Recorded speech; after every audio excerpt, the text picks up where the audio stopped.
Hi loves! Welcome back! I hope all of you are doing wonderful and are all staying healthy and safe, and it's so nice to see you all here again today. Hello! Welcome back! It's time for a third installment of everyone's favorite series on this channel, the Genre Breakdown series! Woo! If you guys haven't seen the previous videos yet, basically this is the series where I take a specific artist or a group of artists fitting a certain theme, take a look at their discography and do some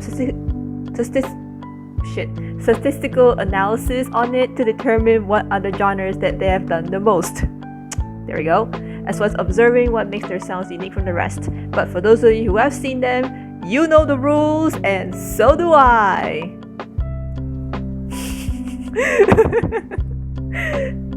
Say goodbye! Shout out to Lemonade one time. Today we will be taking a look at a company with a very amazing artists, each with their own developing sound. Give it up for Play M Entertainment, everyone! Woo! And yes, today we have made history on Genre Breakdown Loves, as for the first time ever, I will be taking a look at everyone that's ever been under a label. No exclusions, no leaving anyone out like the last one. But everyone that has ever stepped foot into the label will be analyzed in this breakdown, so indie and non-pop fans, you guys can rejoice as we will have plenty of discussions about the many sides of the Korean music scene and how multifaceted it is with its many sounds and many different acts coexisting under the same music scene. The ecosystem of Play Entertainment is really befitting this discussion, as the label is a rare one of its kind, with their prolific artists lineups being a mix of idol pop acts and alternative/indie acts. So this one is especially a fun one to dive into, and I had so much fun with this episode.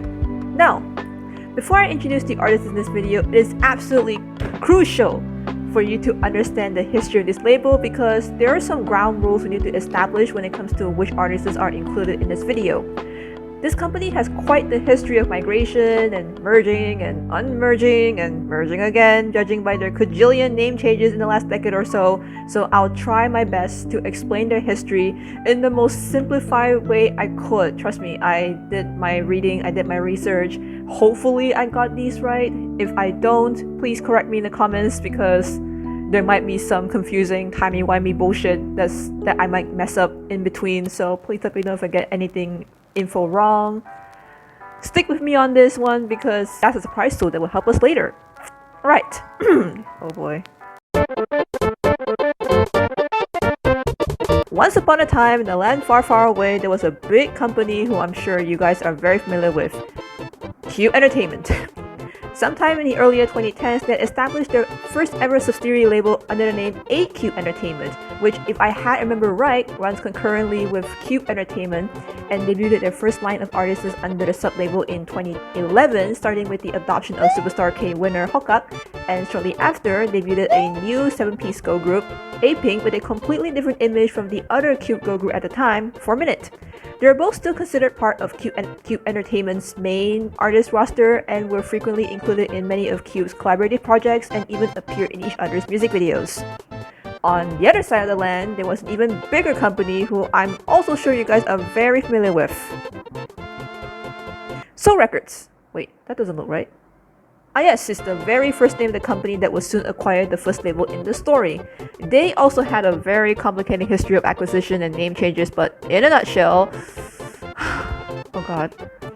SK Helicon acquired the label, changed their name to Lowen, took charge in their little startup music distribution service called Melon, changed their musical artists management divisions to Lowen Tree, housing artists like IU, Tia and History, and Kolabodadi, which manages Fiestar's promotions, before they both fused together in 2015 and later changed their name again to Fave Entertainment in 2017, which is more well known to manage the two Produce 101 temporary groups IBI and JBJ.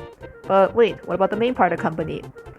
Well, it turns out that Lowen got acquired by Kakao Corporation in 2016 and changed the name to Kakao M meaning music, which is the biggest musical distribution conglomerate we all know of today, and also runs several entertainment labels on the side with not only Fave Entertainment, but also started to acquire several other labels as their subsidiaries, including Starship Entertainment and AQ Entertainment, which means we'll finally get into the whole merging situation. Oh boy. So as soon as AQ signed those papers with Kakao N owning 70% of their shares, they packed their bags and say goodbye to Cube Entertainment and are no longer running concurrently with them anymore.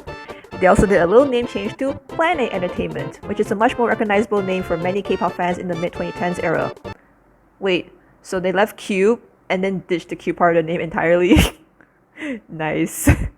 So they happily ran as their own independent administration for several years before Fame Entertainment came knocking on the doors as, yo, wanna merge? So they did Yo Fusion Dance and finally became our subject of this video, Flame Entertainment, in 2019. Now I'm not entirely sure what led to their merger at the time, but from what I have gathered, all, and I mean all, of Fave's flagship artists have left their label or ended contracts with them, leaving behind only their trainees. So they have to find someone to help them manage their children. Or maybe it's their way of yeeting their trainees into the Playem headquarters and saying, hey, I hope you don't mind some extra company! I don't know, man. Only God knows what happened there. So now you guys are up to speed with the history of the company. Here are some ground rules for the artists to be qualified for this genre breakdown. Rule number 1. Every artist that's ever been managed under a label, regardless of name, will be included in the video. If their resumes has ever contained the label's name in one of their incarnations, they are qualified for this genre breakdown, regardless if their resumes contain the name AQ, Playem, or Plan A. Rule number 2. Q artists are not included in the video as I feel like they can be their own genre breakdown. Also, if you're looking at the present day, technically they're not under Cube anymore. They're their own kind of independent-ish administration. Well, I mean the whole KKM thing and all, but like still, they're not. They don't have the word Cube in their name anymore. So I don't think it's in present context. It's applicable to. Yeah, I don't think it's applicable to include Q artists in this video. Also, they might be their own genre breakdown one day. Who knows? And rule number 3, Loan, Kolabodadi, and Fave's artists are not included in the video as they left the label or ended contracts or switched administrations before the merger happened. I know these rules are pretty damn complicated, and to be honest, I too got a headache when considering which artists to count for this GB, but I think this is the best representation of the artists that are operating currently under the name. So without further ado, here are the artists that we will be observing in this breakdown. Hokka, apink, Mario, Luigi, Bowser and the Bowsettes, that one lady that sang Jump Up Superstar. Wait, that didn't sound right. Ah, wrong Mario, common mistake. Wait, let's start over. Hokka, apink, Mario, victon, jimin, bandage, and weeekly. I'll also be including their solo and unit endeavors as well.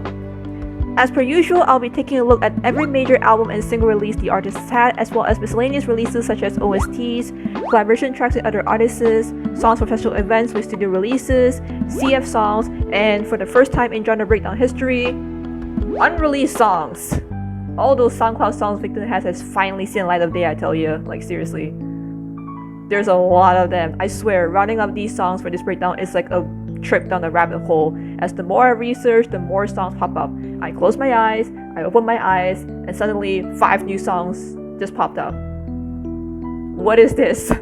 I thought I wouldn't even have a lot of songs to work with, but adding in all the songs gave me a total of 360 songs to work with. Wait, should I do the grand song review? Wait, never mind. I looked at 360 songs, you guys. Well, 361 as of now, because yeah, halfway through doing this video, I realized I left out one song by apink. So that's pretty swell, but you know, 360 songs is still a good amount of data to look at. So yeah, just it happens sometimes. I will not be including every song and the genres in this video, however, I will put a Google Sheets link in the description for those who want to take a look at all the songs I've observed. I also have 2 sheets in the link, one sorted by artist, as we are going to look at each of them in my concluding thoughts, and by genre, as we will be going into right now. I also have added a special notes section of the spreadsheet for some of the tip-based I discovered during this research, as well as some supplementary material that you can read for extra knowledge. I hope you're all just as excited as I am to hop in, so strap on, grab a snack, grab a drink. Yeah, I'm gonna have to be honest, this is probably gonna be the longest episode that you're gonna ever see in genre breakdown, so really just if a snack isn't enough, just grab a whole meal. I have like some backups in case I get hungry in between, you know. Right in front of me I have like a I have a mandarin that has been opened and I'm having some mandarin slices right now, as well as a big cup of water, which I will be drinking quite a lot of because this voiceover is gonna take forever. So just grab a snack or drink, and here we go. Alright, so segment number 1 is the top 10 commonly. This is the third time I'm recording this take and I can't pronounce the word right. Commonly. This is the top 10 commonly used genres. But yeah, this is the top 10 commonly used genres. I'll count down the top 10 genres that are used across the 7 artists' discographies. If there's some pie charts and statistics to be shown, I'll show them as I go, and then by the end of the segment, I'll show an overview pie chart. These are the genres with more than 5 songs used, so they'll go into this top 10. This top 10 is pretty interesting as of all the places, but one only has one genre each, and there are no 2 or more genres tying in the same position situation like the last 2 videos. As always, I will give some explanations in each position to detail each artist's use of the genre and how they carve their signature sound with them. Let's hop right in, shall we? Number 10. A two-way tie between old school hip-hop and folk pop with 5 songs. Old school hip-hop made his first appearance in this top 10. Greetings! This genre has a young and innocent vibe written all over it, as this is a genre that is mostly used in the debut discographies of their earlier artists in the label. In the early 2010s, this genre was pretty common amongst many artists, and especially the hip-hop scene at the time that was influenced by this genre. It also gives a pretty laid-back and chill feeling to the listeners, and it is also a vehicle used to relay some of their more earnest material. 지금 너무 행복해 너와 함께라는 게 아무렇지 않은 척 아무것도 아닌 척. Hi, this is editor Yasmin over here. Yeah, my name is Yasmin. Hi, hello. As of right now of editing this video, I just realized a very crucial mistake that I made. I was already quite far in editing, but then I'm looking back. One of the songs in the folk pop category isn't exactly folk pop, so that reduces the folk pop number by 1, thus making folk pop a rare genre now. So later you will see folk pop in the rare genre section, as well as the song that I mistakenly thought that it was folk pop, but then I realized it right now, and my goodness, this video is already way too long to edit, and it's gonna be tedious to go back. So yeah, just gonna include this little extra right here. I'm really apologizing for this little intermission right over here because yeah, mistakes were made. I'm terribly sorry. Yeah, back to the video. Number 9. New Disco with 6 songs. A classic on this top 10. New Disco is a retro genre that is being emulated with electronic pop productions, and this crowd favorite never fails to get everyone up and having a wonderful time. It is the genre used in Apink's refined image since 2018, and it lends itself well to their more elegant and feminine image with a propulsive, bright pop flair.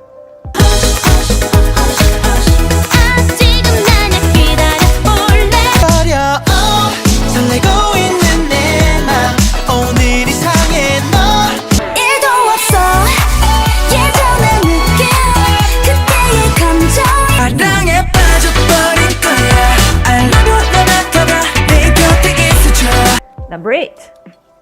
Chill Hop with 7 songs. Another crowd favorite. Chill Hop is a more relaxed form of hip-hop music utilizing a slower tempo and an overall feel-good feeling. It's easy to see why many people, including me, love this genre of music as it makes you feel so joyful and down for some good old fun.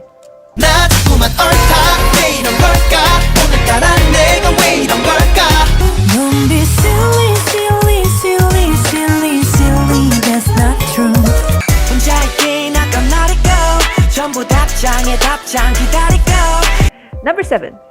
New Jack Swing with 8 songs. This entire section is completely dominated by Apink, as this was their most recognizable signature sound before the 2018 renaissance.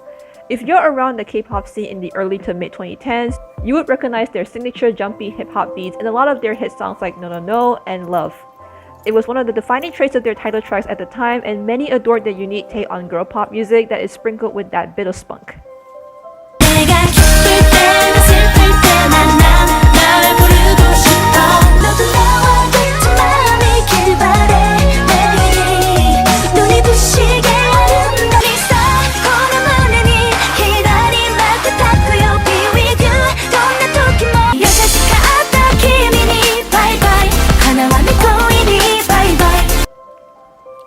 Number 6.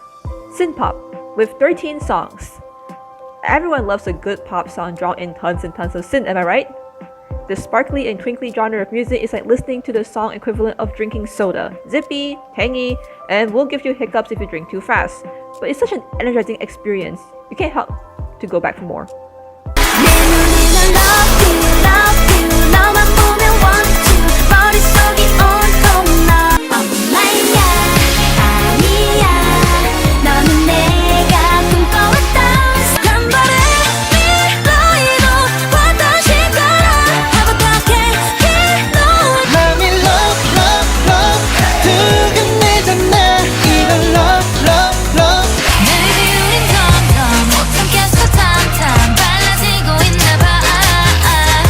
Number 5.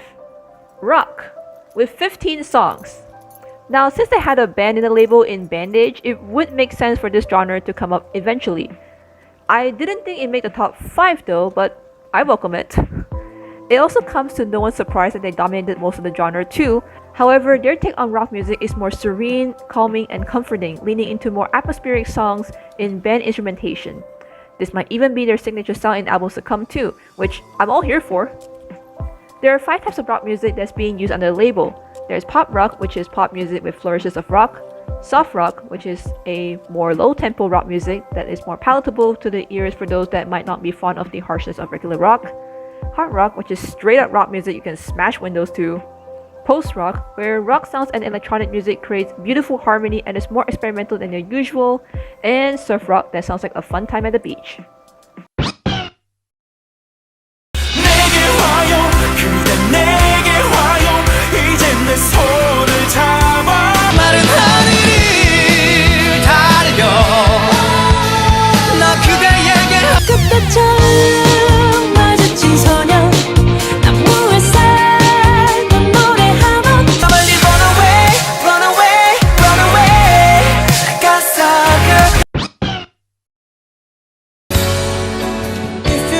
Driving me insane. Tell me all about the things we said. 난 말했었지 떠나보내 시간에 너의 모습이 피어나곤 해.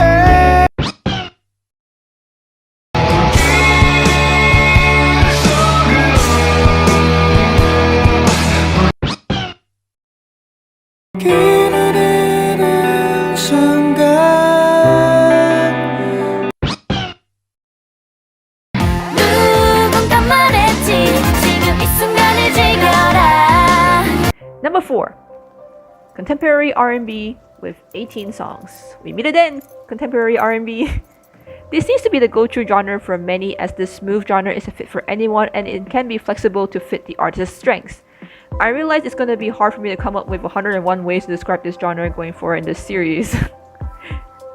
Yeah, it happens a lot. I noticed that this genre is being used by the artists in the periods of their career when they had been active enough, which is about 2 to 4 years after they debut. They also use this module of contemporary R&B in the mid to late 2010s, where the sounds are more jazzier and smoother. Maybe that's why it appeared on a dataset from 2015 onwards. 날 사랑해줘. 난 너만 변하지 않는다며. 눈을 감아도 입 막아도 네가 새어나와서. Tell me why 늦어지 마. 웃어 hey baby 웃어. 자꾸 너만 보면 우긋우긋 걸어가는 너의 발자국. Baby 난 괜찮아 비바람도 난 다 버틸 수 있어 또 바람처럼 쏘니까 Baby 느껴져 너의 품에 그렇게 담아도 너의 눈에. Number 3.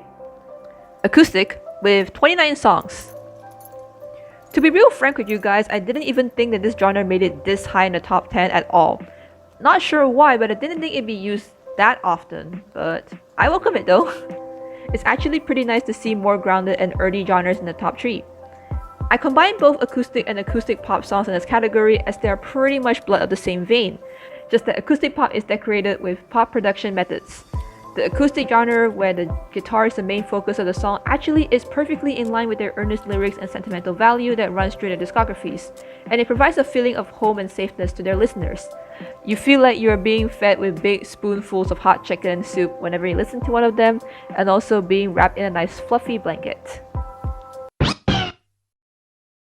그리워 더 그리워 미칠 듯이 난 시적인 말로 표현하려 해도 가슴이 벅차서 Somebody to love, love. We needed someone to love. 처음 느껴본 이별을 잊지 못해요 오늘 같은 밤은 모두 주고 싶은 기분 언제나 곁에 있을게요 변하지 않죠 짧게 다른 그대 봄바가 너무나도 난 예뻐 사랑해 Sunday, Monday, 또 Sunday, Monday, every day. 너는 날 몰라 아직도 내가 얼마나 Every day and night, every time. 네 곁에 있으면 너와 간직하고 싶은 sunrise 더 이상 뭉치지는 않을 거야 뒤돌지 마 아직 아닌데 이러지 마 Do you know what I mean? 늘 내가 그려왔던 이야기 아침에 눈을 뜨고 창문을 활짝 열고 Number 2. Dance pop, with 51 songs. A staple in this top 10. Dance pop is a genre where pop melodies are written to be paired with some pretty slick moves. Unlike the last episode where you can kinda identify common traits used across all groups in their dance pop production, the modules of dance pop in this lineup of either groups really varies from group to group. Apink's early dance pop framework contains some similar traits in the dance pop songs used by Ulim's artists, which is classical instrumentation synonymous to the purity and innocent concepts of the late 2000s to early 2010s K-pop, as well as some of their signature New Jack Swing polish. Their framework later gets a patch update, with their refined sound being more disco-oriented, with dropping synth lines and thumping rhythm, yet still retaining their feminine sides. The similar statement can be said for Jimin with his solo material, which is more vibrant and airy, which I kinda hope they can repurpose it for when the actual new boy group venture Blue Dot can use as a template to hone their discography. A lot of Victon's true dance-oriented tries about the later period lean towards the electronic side, utilizing genres like electro house and future genres, and the production is more darker and sharper with vibrant sound design, so those sounds go into the electro pop, electro house, blah blah blah categories more. However, the lesser electronic dance pop tracks, like their earlier stuff, which is included in this section of the dataset, is like the moodier brother of Apink's dance materials. Still similar framework with a little bit of electronics modified in the mix. weeekly's current dance pop style is more of a hyper-energetic festival of bright synth textures and fast-paced rhythms with some power pop / punk rock influences, which is in line with their youthful images. 한발 다가가면 두 발 멀어지지만 조금 더 가까이 옆에 He's my babe, he's my babe 달콤한 속삭임 He's my babe 천천히 너의 두 볼에 부비부 네 손 꼭 잡고 부비부 너만 보면 난 간지러 아마 꿈이라면 될까요 Everyday day 난 생각해요 가끔 처음 내게 쌀과 함께 와 단 한 번은 What a boy want 모르겠어 너의 마음을 아무 이유 없이 날 안아 날 꼭 안아줘 잊지 말고 내게만 Cause you're my star 내 편이 되자 You're my star 내 곁에 있어줘 My brand new days baby Days are so happy夢が壊すないで my friend 一人じゃないから初めてだわこんなに愛しい気持ちに넌 나를 기억해 네 마음속에서 난 너의 자꾸 엇갈려 널 잡아가기도 싶어 우리 같은 날 같은 마음 한 곳에 바라봐 여친 진짜 빙글빙글 ting글ting글 신나는 merry go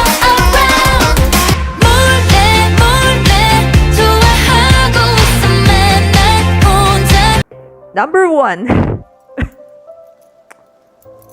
ballad with, get this everyone, 125 songs. 125! Wrap your head around that. I thought 81 songs is already an unbeatable number for this number 1 most commonly used genre, but I guess the title is already beaten by this label over here, and I think we all know the biggest contributor to this title. 125! How is any episode after this one gonna beat that?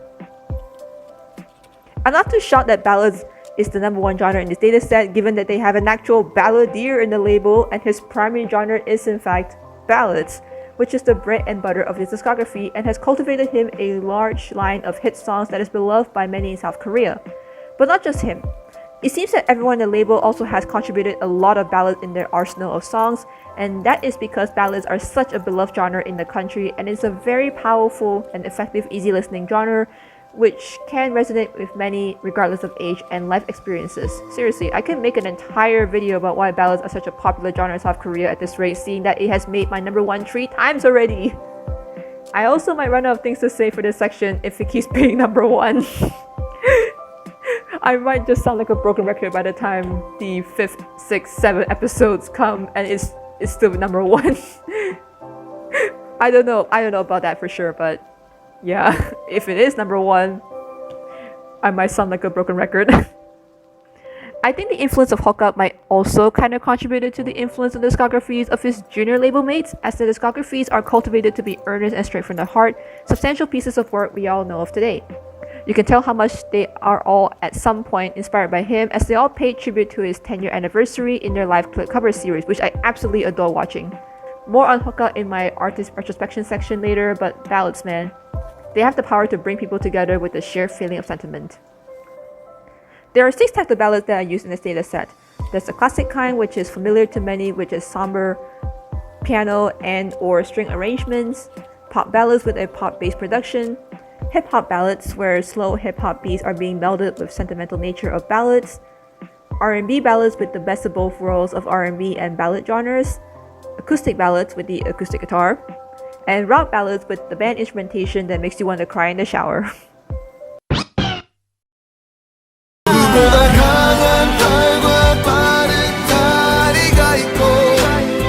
사랑해요 그대 그 아픔까지 함께 할게 우리 사랑한 시간을 이별 눈물로 지운다 난 아직은 이른 겨울이 Always you I am 난 항상 여기 있었죠 달아올 하얀 계절처럼 나 이제 널 모르는 남자일 뿐이야 나는 바보야 이런 너를 떠나보내놓고 서울의 달을 보며 사랑하다가 미워하고 믿다가도 그리워하고 이 계절이 널 기억하고 있나봐 다시 또 계절이 바뀌듯 Fly me to the moonlight 온 세상은 너야 Heaven, heaven, heaven for you 기억이 잠든 사이에 조심히 내게 다가가 다행이야 이 상처뿐인 땅 위에 하나도 빠짐없이 모두 담아두고 내 모든 그대란 세상 난 내게 부족하지만 참 많이 부족하지만 정말 사랑했다면 우리 행복했다면 사랑했다 널 사랑했다 어느새 넌 내게로 와 내 맘 속으로 와 네가 손짓해주면 난 할 수 있어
everybody knows it sucks to grow.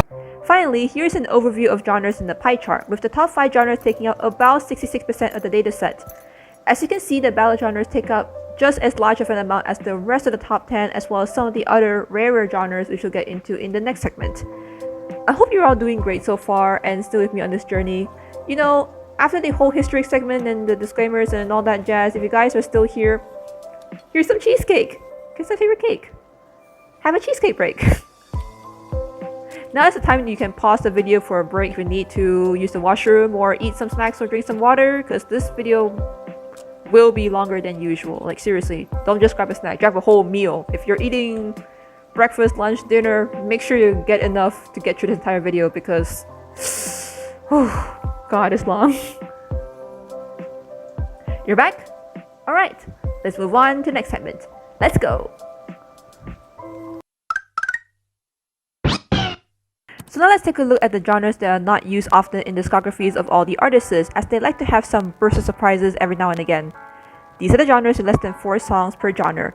If you're not impressed with the grounded natures of most of the top 10 used genres and you need some excitement in your playlist, this session's for you! So peruse the section to your heart's content. As always, you can always check the spreadsheet to see what songs are used in each of the rare genres, as I'll only use 1 song each. 못되게 굴어도 난 네 딴 사람 만나도 난 어려운 사람 관계 어린 건지 모르겠어 넌 날 사랑한대 난 Cause I love you just 예측 따윈 갖고 노는 너의 서투른 진심에 웃음 짓기를 사소한 감동들이 아직도 난 여기에 있어요 또 그대만 기다리고 있어요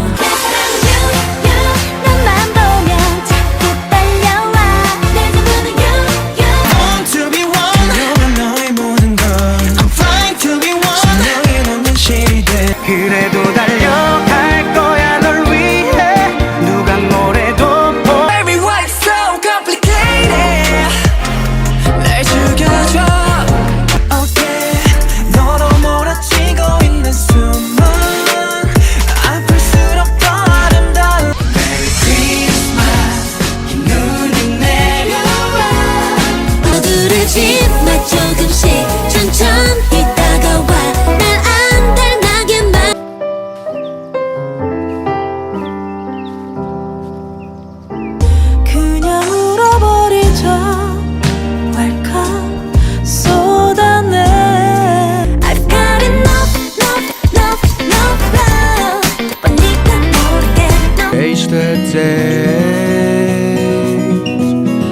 Chase the day 다가와줘 boy 말을 해줘 boy 사랑한다고 Love show 네가 sunlight Want you cool about 만나줘 신호등이 I'm a boy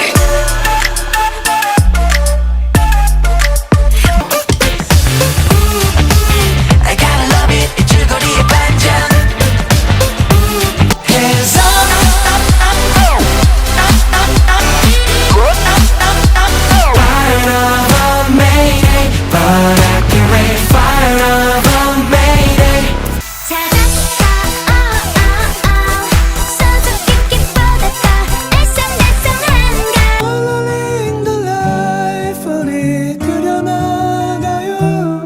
여전히 난 상상 속에 살고 있는 그런 기분 떠나갔던 너를 네가 전부였던 너를 잊지 못한 채 어둠이란 마침내 우린 모든 걸 뛰어넘어줄 테니 네가 더 그리운 밤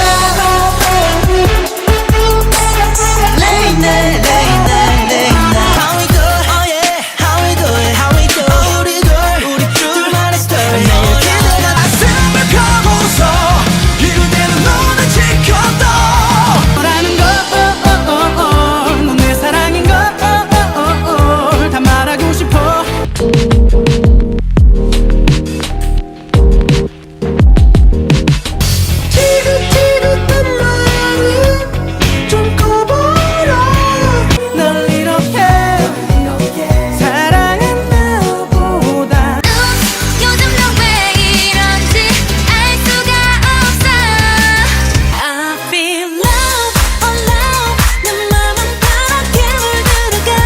그렇다고 그게 때문에 그녀를 다시 볼 수 없게 돼 Like a perfume 모든 맘을 나도 채울래 Let the black dogs out 넌 아무것도 아니고 아무것도 못해 그저 Flip that coin Flip it, flip it, flip it Flip it up Enjoy every minute 진짜 이것 말도 안돼 이것 말도 안돼 넌 나의 바다야 넌 나의 파도야 이 품에 안기면 Now, as I did this series, I never really see this as a conclusion segment, as I did talk about the artists quite a bit, but never get anywhere to concluding until 10 minutes later. So I changed the name to this section to Artist Retrospection, which fits this section a bit more.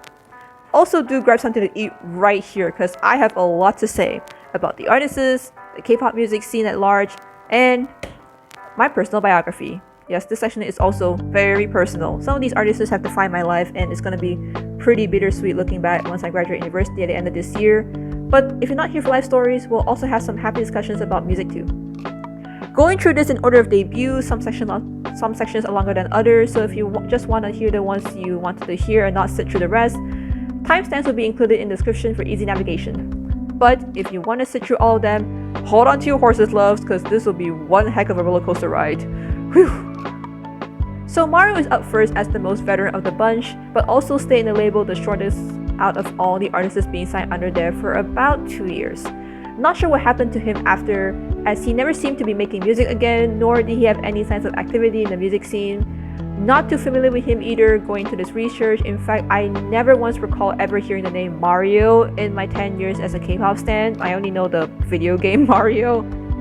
But from the little material he has put out, it seemed that his style of music is something that is very in line with the R&B and hip-hop scene in South Korea at the time, where the music is more angsty and mopey and heartbreakingly dramatic with piano embellishments, as well as generally more melodic approach to hip-hop music. The sentimental sounds of hip-hop and R&B, which was popular in the late 2000s and early 2010s, seem to be a surefire formula to success, as I can recall several hit songs with that very sad yet aggressive rapping around. Actually, I'm not even sure if he's even a hit over there, seeing as I can't find any more information about him beyond his discography, and the name Mario itself is a pretty search engine optimization unfriendly name. Regardless, I think he had a decent run for himself with the few songs that he has, and even if he has no interest in making music again, I still think his discography aptly reflects the South Korean music scene at the time, echoing a lot of his peers, albeit somewhat minuscule in size. Nothing too groundbreaking in music, but I still think that's pretty cool, and I'm sure some of you who are into the earlier hip-hop artists like Mad Clown, Robogen, or anything like Soya and Sun, which is also something of that kind with the rapping and piano's nature, would really enjoy his stuff. He even played around with heavy metal for a bit for fading out, which is pretty damn cool, I would say. When talking about some of the most iconic solo acts in South Korea, especially in the 2010s, Hoka is one of the most well-remembered ones. His voice is captivating, and his heartfelt music can resonate with audiences young and old for a full decade and beyond. A lot of his music is very recognizable too, especially for me.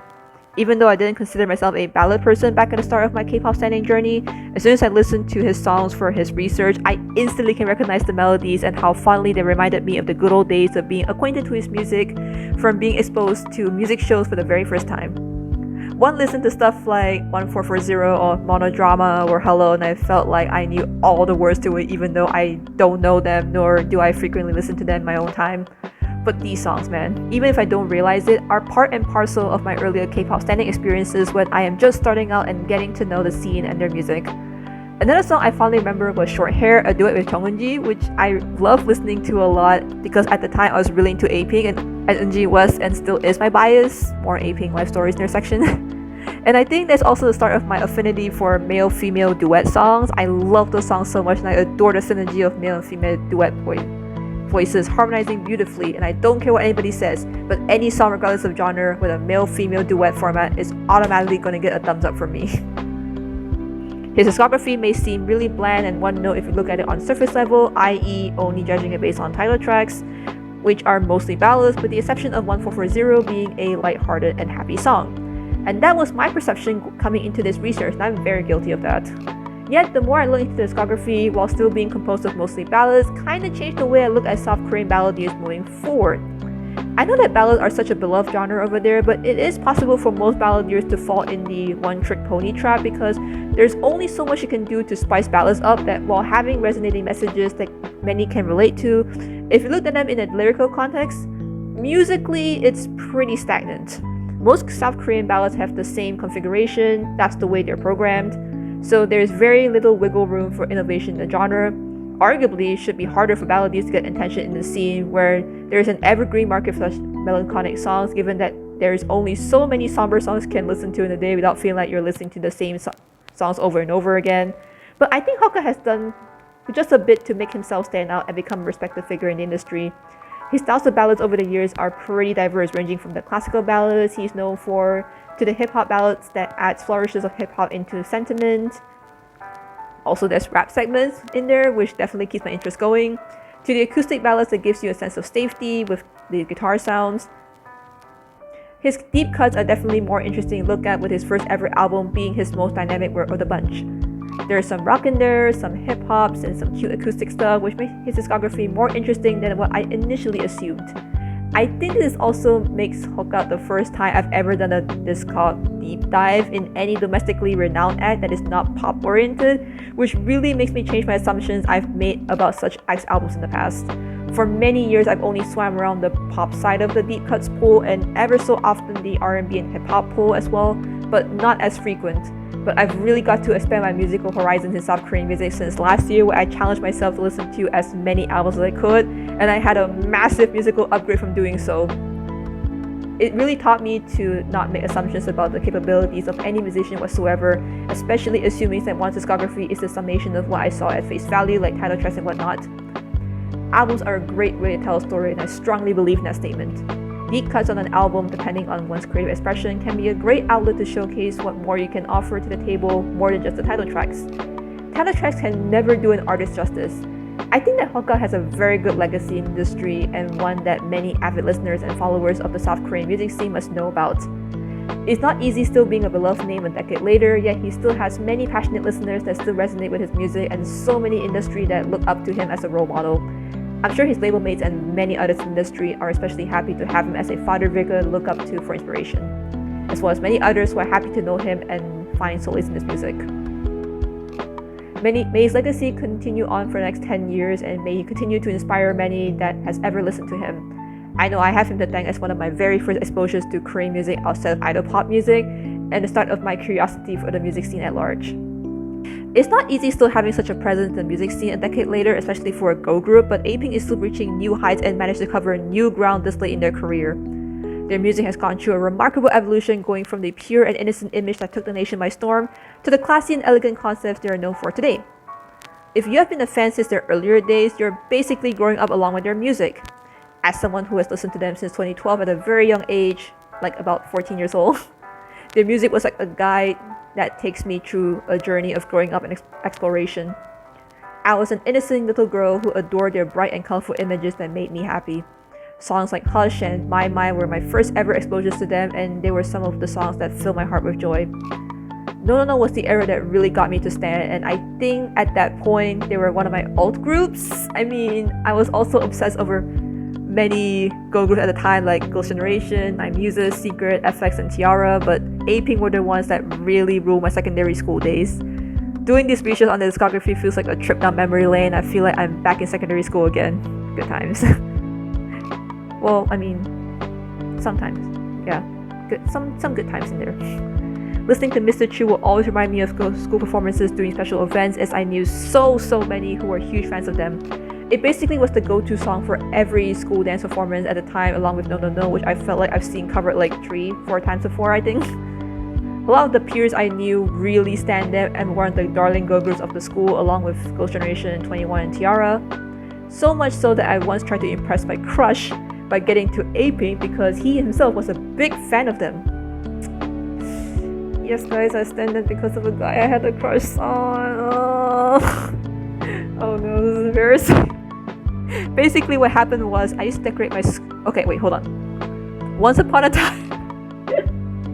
Okay, so basically, once upon a time, what happened was I used to decorate my school folder with an apink poster, since that's what all the cool kids in school were doing. decorating their folders with their favorite band's poster was the hip and swag thing to do, and you're basically repping your fandom real hard.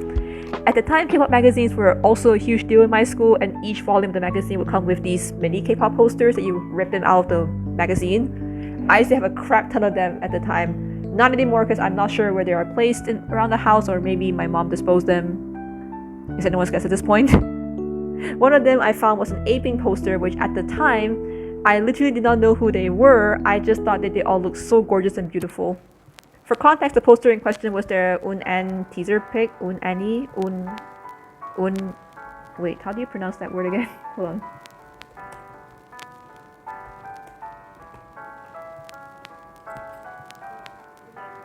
Un-Annie. Un-Annie. Un-Annie. I hope I pronounced that right. I totally butchered that pronunciation, but I hope I pronounced it right. So the poster in question was their Un-Annie teaser pic. It's a classic era, I tell you that. I also didn't really listen to many girl groups at the time, but I thought I'd just decorate my folder with it anyway because it's so beautiful, even if I didn't know squat about them, nor do I have any interest in listening to them at all. My crush noticed that poster one day and asked me, "Oh my god, is this apink? I like them a lot." And that's when it clicked to me. If I want my senpai to notice me, I need to understand his taste in music. So I can totally relate to us having the same music taste in hopes of him liking me back.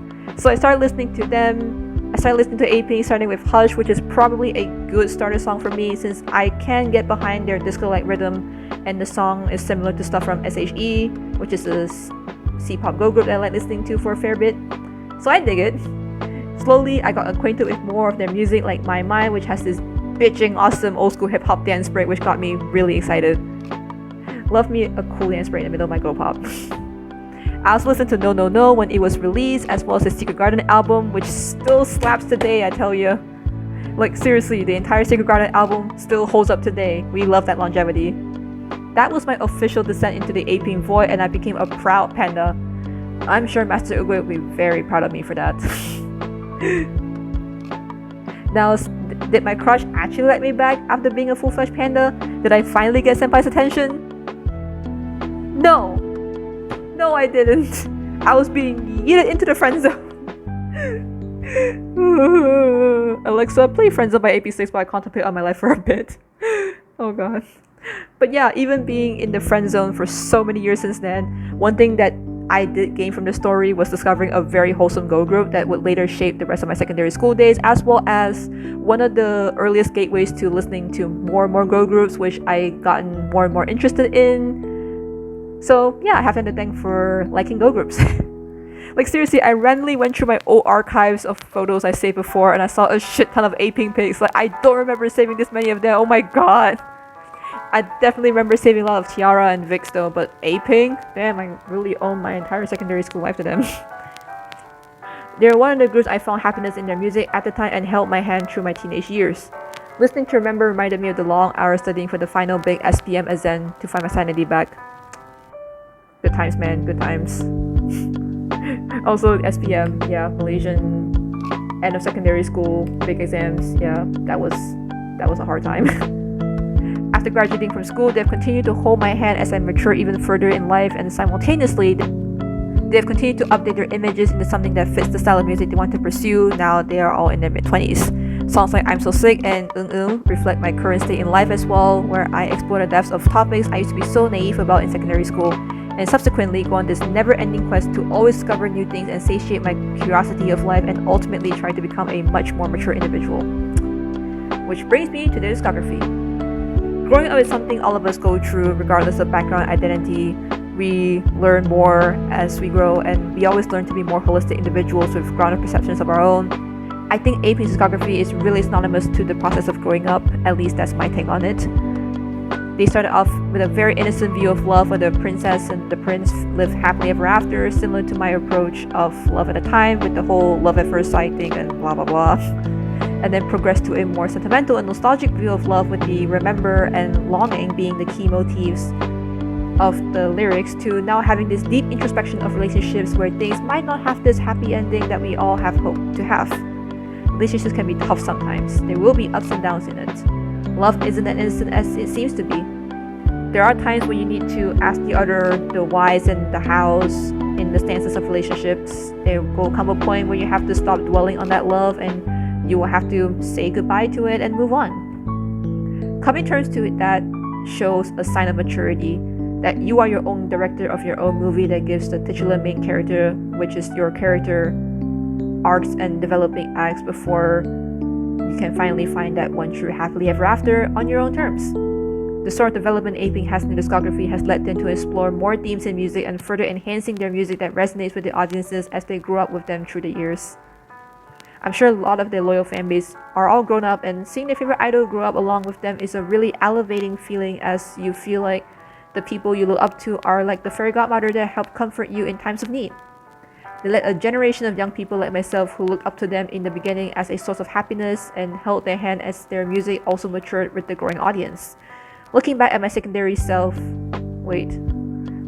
younger self in secondary school, I didn't know much about what the world could offer, but now I'm at a position where I have a deeper understanding of life and how to navigate through it to the fullest.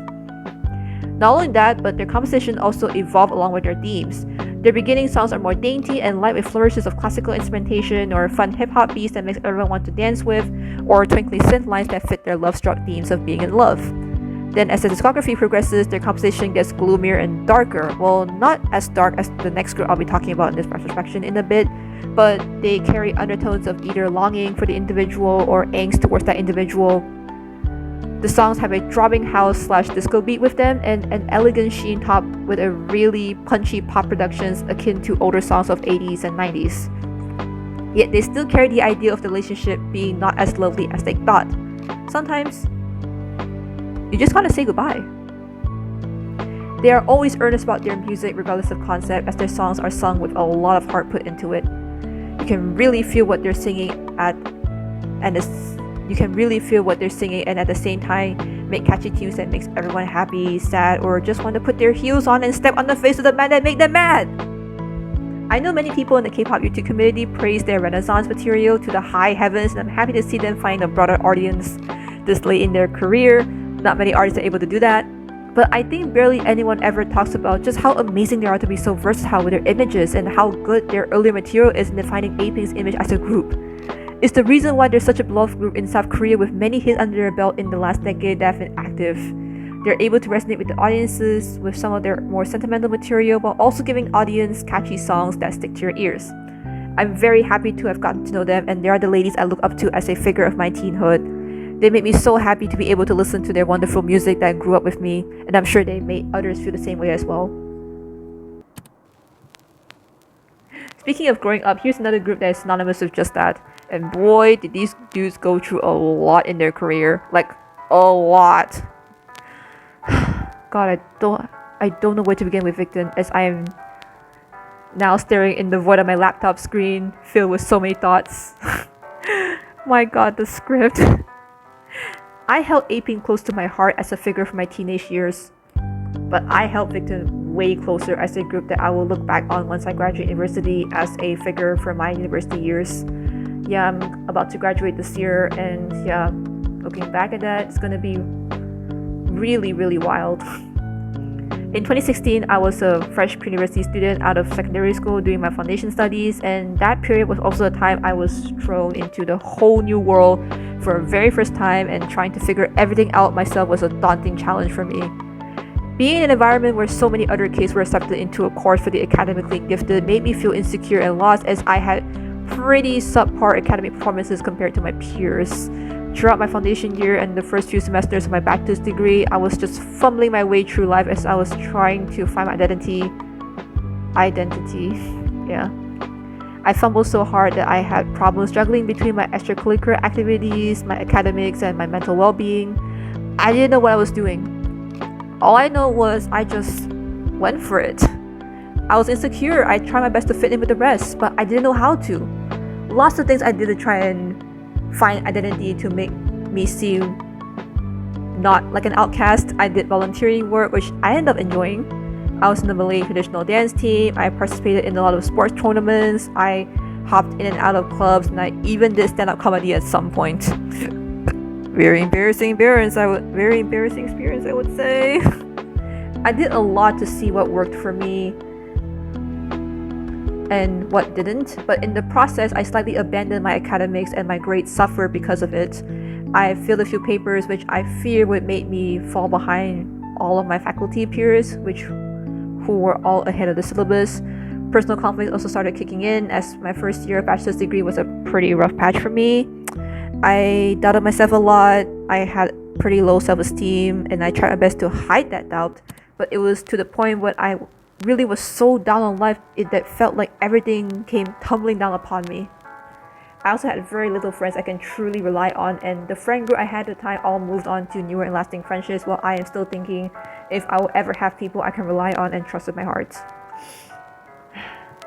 Those are some of the growing pains I had to go through at the start of my university life, and it was one rocky road to be on. At this point in the story, you may ask, how does this relate to Victon? Well, in late 2016, several months into my foundation year, a new boy group on the block just debuted. And as someone who was and still a K-pop rookies enthusiast, I give their debut a fair shake as per many others that debuted before them. I'm fine at first listen wasn't anything too special for me. Plenty of other boy groups like Pentagon and Mask and K&K had more dynamic debuts and follow-ups that I'm fine wasn't something that I thought I would listen to. It's nice, it's laid back, the repetition of one word in the chorus kind of drove me up the walls a bit. But overall, it's fine. Fine like the song's title itself. One day I was preparing myself to go to class. I wanted something to listen to on the way to make the journey more interesting. I had several albums I listened to at the time as my go-to playlist like Dia's Happy Ending, G-Friend's LOL, and Pentagon's Pentagon, but I wanted something fresh. Voice to New World's track listing looked promising and it had 7 tracks, and I kind of wanted something as loaded as that in order to make the best use of the walking trip to lectures. So as soon as I set up the door, I pressed shuffle, and the listening experience is more fruitful than I thought. The outside surroundings I walked along with lots of lush greenery and small buildings definitely helped the ambience a bit, and it's a nice album to go with it. Day by day I listened to it as soon as I walked out of my dorm room, and soon after this album became my new go-to album. I've since softened up to I'm Fine with all its fun simplicity, and it made my start of the day more hopeful and positive. I never thought I had this whiff of nostalgia when doing this research, but as soon as What Time Is It Now starts playing, I immediately am taken back to those early days in university, the paths, the lush greenery, the other students who were also walking down the same path as me to the same class, the cheap 50 ringgit knockoff Adidas shoes I wore. Oh my god, don't clown me guys. I got like 50 ringgit knockoff Adidas shoes because I thought it looked cool. I got it from like some sort of like cheap like a mall where they sell like very cheap knockoff clothing. Oh my god, I got it with like my foundation year roommate at the time and I thought it looked cool. Yeah, it was fun having the first song of the day being What Time Is It Now, as it gives me some form of motivation to walk out the dorm room door to go pursue whatever knowledge I was to be given. At that time, I never knew how much Victon would come to become an integral part of my university life, but as I went through the discography for this research, I can immediately remember so many of my pivotal moments that, looking back on, made me the person that I am today. Listening to Eyes, while not being my absolute favorite title by them, will always remind me of all the all-nighters pulled to finish assignments, as well as also one of the other songs I listened to a lot on my way to class. Unbelievable will remind me of my first year of bachelor's degree, like my first semester, and needing something bright in my life to make it more bearable. Remember Me reminds me of the start of the day preparations, as I always hum that song as I was getting ready to go to class. Nostalgic Night vividly reminded me of the time I left my laptop bag in the shopping malls. Oh my god, this story is hilarious. Wait. Okay, I'll explain in depth. This story is hilarious, oh my god.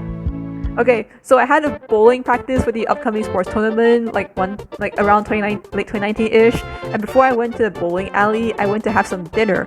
I bought some black pepper chicken rice and gongcha boba, and I can still vividly remember what order it was too. It was the chocolate milk tea with half sugar and no ice. Dang, I fucking love that flavor. It's one of my absolute favorite gongcha flavors.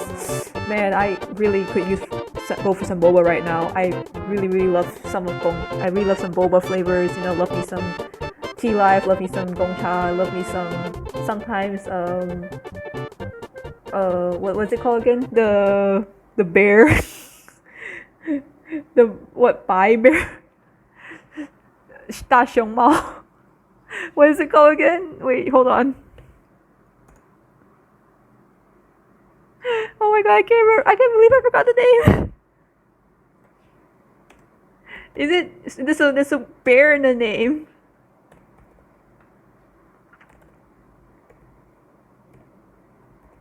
Oh my god. Oh, Hey Xiong Tang. Wait, Xiong Hei Tang. The boba, there it is. Yeah, the boba, the ali, yeah, those were my jam. Yeah, let me know what your favorite boba flavors are in the comments. I digress. So yeah, I fed myself with them, and afterwards I just went to muck around the mall before practice starts. While I was traveling down the escalator, I realized that my right hand felt strangely empty, almost as if I'd forgotten something. Then it hit me. My laptop bag! I left it at the food court! The feeling of panic surged across my entire body as I fruitlessly walked up the declining escalator before realizing I embarrassed myself in front of like 5 people. I scurried across the mall at such rapid speed that I don't even care what anyone thought of me. I had one goal in mind, and that is to get my laptop bag back.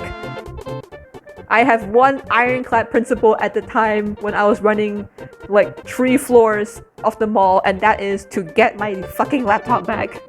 Leaving electronic devices in the public space terrified the absolute shit out of me, and I wouldn't want anyone stealing it away, and I honestly wouldn't want that to happen to you guys as well. Like, seriously, don't leave your electronic devices in a public space. It's very, very dangerous. As soon as I reached the food court, huffing and puffing as I moved towards the table I said earlier, the laptop bag was gone.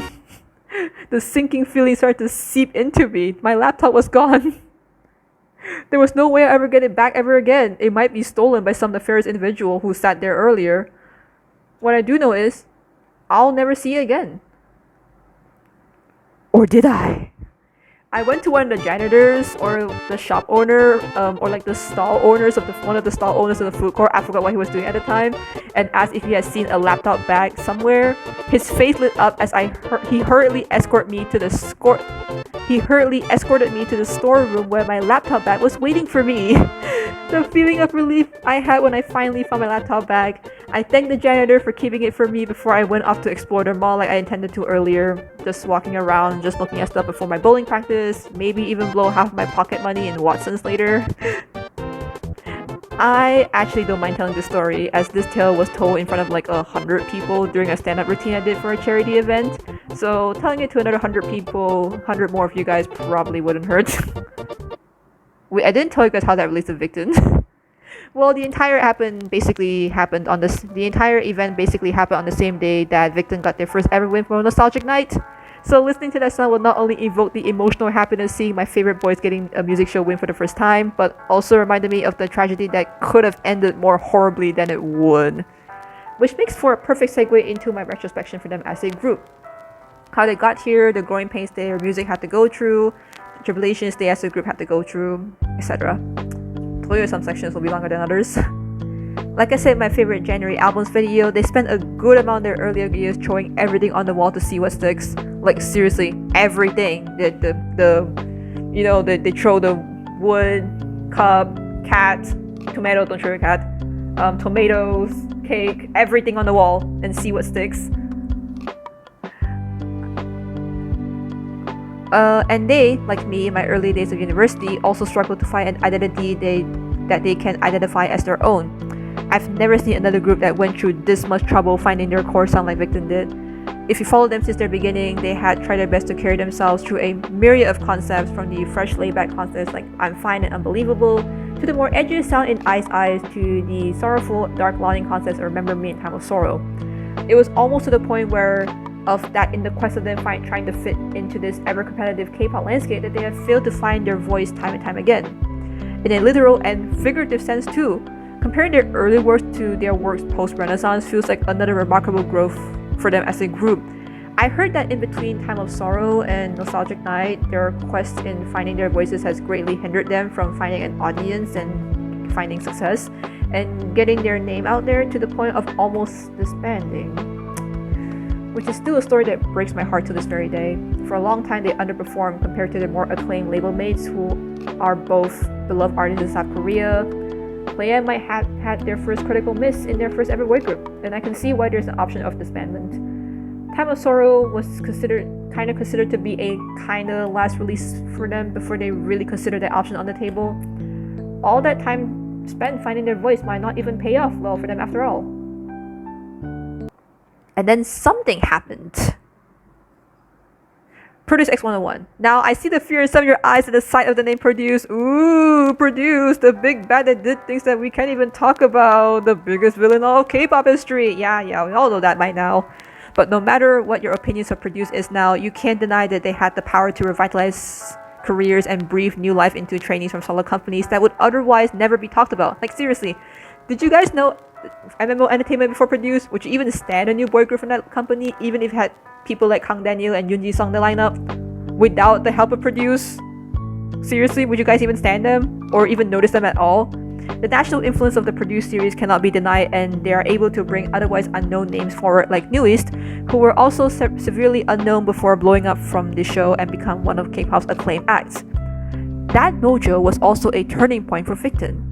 Now I know that the rise of popularity of one or two members in an ensemble would cause more damage than good, as it might lead to a popularity imbalance, and in the end the entire group wouldn't get the boost it deserved because of solo stan culture and yada yada yada.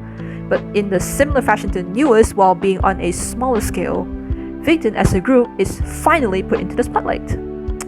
Not just Han Seung-woo, not just Choi Bung-chan, not just both of them, but all of them as a group. And this is where the magic happens. While Seung-woo is out there being in the short-lived group X1 continuing the quest on his own, back home, the rest of the members also carry that journey as well. Both parties continue finding their voice in the way that seems fit in the environment they were in at the time, and in the process, they saw that glimmer of light in the distance. Both taking different paths, but saw the same glimmer of light in the same place. Victon took some parts in their early discography, including the heartfelt pop ballads they pretty excelled at, and the sentimentality of Remember Me and Time of Sorrow, refined it, and actually made something that they can confidently showcase themselves in. The boys never looked any more confident themselves. I mean, it's not their most perfect state, but it's more polished than what their debut material offered. Having a minimalist approach in electronic pop music with an emotional and earnest edge seems to be their strongest suit. They had that boy group charm while still injecting emotion into an otherwise uninspiring sound that had been exhausted out of many other boy groups. Their deep cuts has also gotten more polished too, experimenting with sharper house sounds and more unique genres to add into their arsenal. This experiment has finally found its proper landing, as they finally had their first critical hit, scoring themselves a musical win and gaining greater chart success. Their audience also has significantly grown. The survival show mojo might have helped them, but they carried themselves better than they did before, and it translates very well through the medium they put out. After Seung-woo braved out the dark cave of monsters and trolls and said cave collapsing right onto him and barely made it out alive, he happily reunited with his brothers and contributed some of the wisdom he had found on his quest as further ammo for releases to come. Their body of work has just gotten stronger as they further refine their last concept into something that they can call their own. The minimalist electronic pop music they've honed since 2019 continues to be reinvented as they experimented with more atmospheric genres like chill trap and electro-symphonic, while still injecting pure emotions into them. Finally, after 4 or so long years of finding their voices, they had finally reached their best form yet with their first full album release, Voice, The Future Is Now, their magnum opus. It contains the best of their entire discography with a myriad of genres with a more polished sheen. Every member is able to carry themselves in their best way. They still have a long learning process to go through, and their music at large might not even be the most innovative K-pop has to offer. I mean, if you were to put them amongst the other K-pop groups who have done way more innovation in their genres, in their discographies, but on their terms, it's their best form to date. If you look at their music in a them perspective, it showed a remarkable growth and development to be able to make their voices heard loud and clear. Bringing you back to my earlier story at the beginning of the section, I really resonated with their entire journey, and in many ways, it's as if I'm learning alongside them through their music. Even if it is indirect, instead of holding my hand, it's as if they're asking me to follow them while giving me room to explore myself and ponder many things about my identity. What am I? How do I become the best me I can be? The answer is, you don't try to fit in with everyone else. Oftentimes I get really discouraged because seeing many other peers who achieve greater things than me can cause me to be very demotivated. But I always tell myself to not compare myself to others, just work more at my own pace. I started to understand myself better, take things that I'm already good at, and work on improving my studies while also balancing holistic activities in the process without having to put everything on one plate. And as soon as I'm able to understand my suits and improve at my own pace, I see my grades improve, and my mental well-being is in a much better state than before. I admittedly still have so much to learn, but I'm taking it very slow and learning at my own pace, even if I fall behind a lot of my peers who perform miles better than me with better opportunities, better achievements, better things to put on their resume. But yeah, I still have the mentality of discouragement every time I see my peers achieve great things right now, but I constantly remind myself to find my own voice at my own pace. It's okay if the path is slow, as long as you are doing well on your own and improving yourself with the methods that you see fit. You can find that glimmer of light at the end of the cave. I find solace in Victon's music in my quest to find my own voice, and I cannot think of another group that has been with me throughout my entire university years like they did. Sure, I have some other pivotal artists in my life that I lean for comfort, but when it comes to my entire university life, Victon's music mapped out each and every moment of that life vividly. It's as if I'm finding my voice with them through their music, even if we are doing the same quest in completely different parts of the world. On nights where I can't fall asleep, their sentimental music got me through the night. On days where I am on my way to campus to seek knowledge, their music made my journey more interesting. I'm currently at the stage of doing my internship and almost graduating university, and when I graduate one day, I'll listen to one of their songs and will be reminded of the journey I took to get to the state of where I am right now. It's by no means perfect, I still have lots to learn. Many others have done better than me, but in my terms, I am able to make my voice heard loud and clear. I don't see many people giving Victon their due credit when it comes to improvement in discography. Looking at their arsenal of music, it seems like one rocky road when you listen to their discography front to back. They are far from being the biggest boy group in K-pop when talking about prolific names, but the state that they are right now is a far cry from their older days. I am very happy to have gotten to know them and call them one of my alts.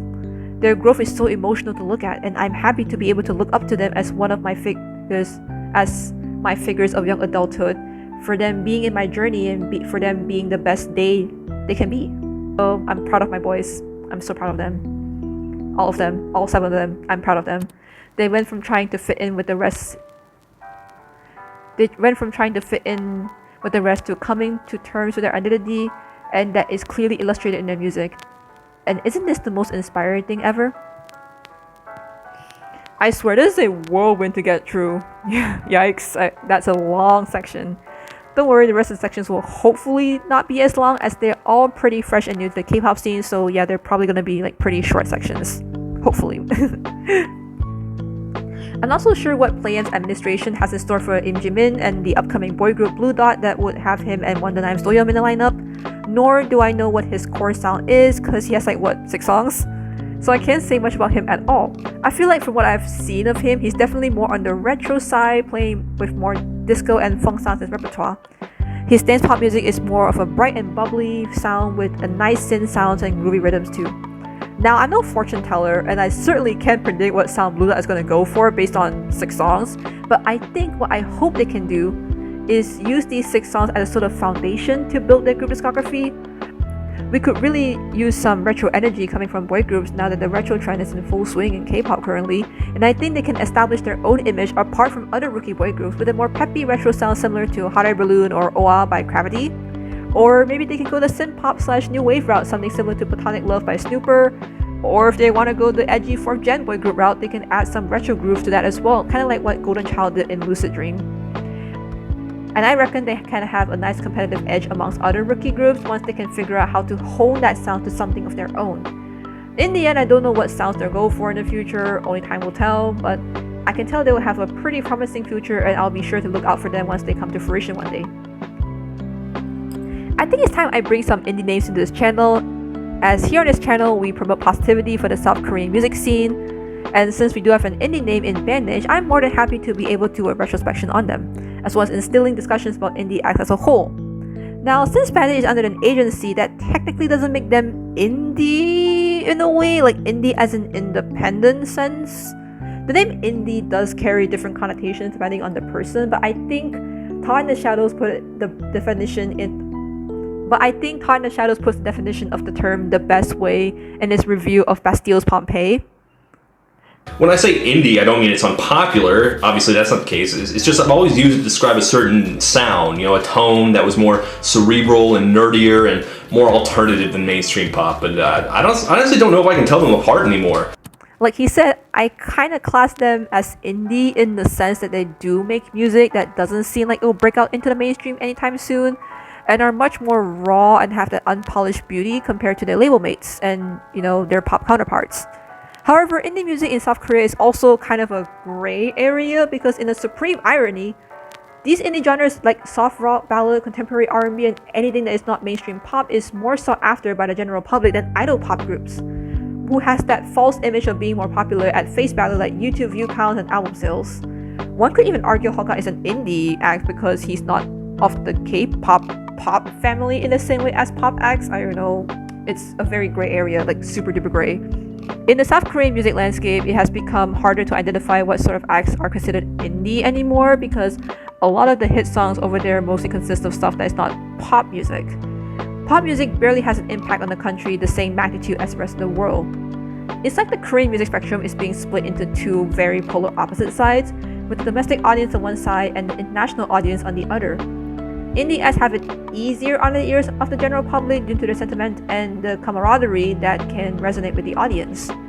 They also sort of benefit from doing more easy listening genres, which has a more approachable genre to the general public than pop music, which tends to have a negative connotation of being catered to only teenagers, mostly teenage girls, and not having that same emotional reach with the beep boops and boop boops and zoop zoops and whatnot. I'm well aware that the indie scene in South Korea is really large, and there are plenty of indie acts that had no interest in blowing out or making it big whatsoever. But it's an interesting phenomenon to witness, and like I said in previous GBs, I really could make an entire separate video on this topic alone because damn, we'll be here all day and this video is long enough as it is. Like seriously, as if the victim section was long enough, we're gonna have to keep this video to a reasonable length or else we'll be here for the rest of the day. I really want to thank some of my subbies who hyped them up in my comment section of my previous videos because their music is seriously comforting. Their style of rock tends to lean on the more rock ballad / soft rock side with a very home-like feel to them. The frontman of the group, Lee Chan-sol, I think that's what his name is, seriously know how to project emotions on every track he's on, whether it's from his solo endeavors or band work. He is the heart and soul of this entire band, but the contributions of the other members of the band certainly cannot be excluded too. They definitely know how to play their instruments in a way that creates the best vehicle to drive the lyrics that they are being delivered. They do sometimes experiment with rock styles outside of their comfort zone with some harder sounds, but I think they suit the comforting style the best. It's such chicken soup for the soul, and I really hope you check them out in your own time soon. They're pretty good, and if you're into sentimental materials of 1V and Day 6, do give them a whirl someday. Finally, we have reached the last girl in this chapter, Weekly. We are almost done, guys. I promise to get into the concluding segment very soon. Since they're quite fresh out of the womb, there's not much to comment on the discography as they just started out and have so much room to explore new sides of the concept they're doing right now. They specialize in very zippy and bubbly girl pop music with hyper-energetic rhythms with some influences from punk rock / power pop, with the electronic guitars motif they use quite often in their discography. They stand out really well amongst the 4th generation girl groups in the era of girl crush concepts, making songs that really give the audience a massive sugar rush while singing about topics young girls like them experience, like first love and promoting self-confidence to audiences their age. Speaking of first love, remember the crush story from earlier? I swear if I had a soundtrack for what that moment of first love sounded like, Top Secret would have been it. It's such a perfect encapsulation of what first love felt like for me, even though I don't know if I'll ever have such a moment again because I'm a lonely bitch and my crush friendzoned me. But in that moment, the teen romance type classical sounds and the bold proclamation of being in love was as powerful as the song is, and it kind of brought me back to those silly old days. Yeah, those days. Weekly has so much more time to grow and hone their sound to see fit for them and are going to be shining stars in the future. They go really far to continue what they do best and I expect wonderful things from them in the future.